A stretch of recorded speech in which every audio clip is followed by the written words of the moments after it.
When you step into the play area of a large shopping mall in Seoul, you notice a strange, unsettling quiet.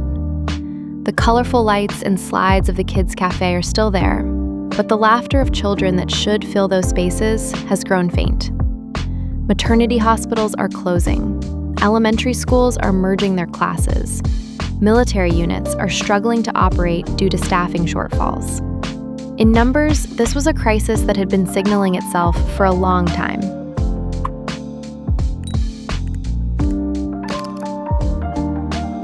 .75. This is South Korea's total fertility rate in 2024. The minimum threshold to maintain the current population is 2.1 children per woman. Japan, already famous for its low birth rate, stands at 1.2. Germany at 1.36. France at 1.68. The OECD average is approximately 1.5. Korea falls below half of all these figures. A New York Times columnist described this phenomenon as surpassing the population collapse caused by the Black Death that swept 14th century Europe. It may sound like an exaggeration, but mathematically it is close to the truth. If the current birth rate holds, within just 2 generations, the population would shrink to less than 1/4 of what it is today. Korea is now standing on that exact trajectory. So why is this happening? First, we cannot avoid talking about money. The cost of raising one child in Korea until the age of 18 is 7.79 times the per capita GDP, approximately $221,000. This is the highest figure in the world. By comparison, Germany stands at 3.64 times, France at 2.24 times. Even among developed nations, Korea's burden of child-rearing is overwhelmingly disproportionate. At the center of this is Korea's unique private education ecosystem. The anxiety that school alone is simply not enough, the compulsion to stay even one step ahead of the child next door. These forces created an enormous industry. Pre-med prep classes for early elementary school students are a real thing, and a 7-year-old simultaneously attending English, math, and coding academies is nothing unusual in Korea. This is not simply educational enthusiasm. Fear, the fear that falling behind means being left out, has become the fuel of the entire system. And prospective parents who cannot afford to fill that tank simply choose not to take the starting line at all. But the problem is not only one of cost. In our last episode, we looked at how apartments became barriers of class. But Korean society carries another wall pressed tightly against it. The wall called the labor market. Parental leave is legally guaranteed. But the gap between law and reality is not a narrow one. For many workers, applying for parental leave is still a game of reading the room. Being passed over for promotions after returning to work or absorbing invisible penalties, these cases are consistently reported. In a corporate culture where working overtime is treated as a virtue, leaving on time to pick up your child still takes real courage. At home, the situation is not much different. After a full day of being drained at work, a second shift of labor, childcare, is waiting. And that burden still falls disproportionately on women. The choice many Korean women ultimately face is this: do I set aside my career and my life to have a child, or do I protect my life by giving up a child?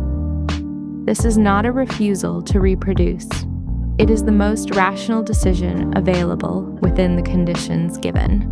Hidden here, difficult to see, but one of the most structurally fundamental causes of Korea's low birth rate is the extreme imbalance between the regions in Seoul. Color a map of Korea by population density, and the capital and its surrounding areas burn a blazing red, while the provinces fade to a pale blur. As of 2026, 138 out of 229 basic local governments nationwide, more than 60%, have been classified as high-risk extinction zones. Villages where a shuttered elementary school has been turned into a cafe, where there is no maternity hospital and residents must travel 2 hours just to give birth. These places are multiplying at this very moment. So where did all the people go? The answer is one, to where the jobs are, to Seoul. And here, the paradox begins. What is waiting for young people who have escaped the regions and arrived in Seoul? It is the same number we covered last time, the average Seoul apartment price of $860,000. In the regions, there are no jobs, so it is hard to have children. In Seoul, there are jobs, but housing costs are too high to have children. Either way, the door to childbirth narrows. This structure is directly reflected in the birth rate statistics. The highest total fertility rates are in Sejong and South Jeolla Province at 1.03, while the lowest is Seoul at 0.58. The more people gather, the fewer children are born. The strange paradox of urbanization. The very city young people flock to in pursuit of their dreams has simultaneously become the hardest place in which to have a child. No good jobs in the regions, so young people leave. Young people leave, so there are no children. No children, so the region disappears. Korea is now trapped inside this vicious cycle. On top of all these structural pressures, a tectonic shift in values has layered itself over everything. For Korea's younger generation, marriage and childbirth are no longer the obvious next steps in life. A life that protects one's own career, hobbies, and mental space has taken root as a normal and legitimate choice. To read this simply as, young people today have become selfish, is far too shallow an interpretation.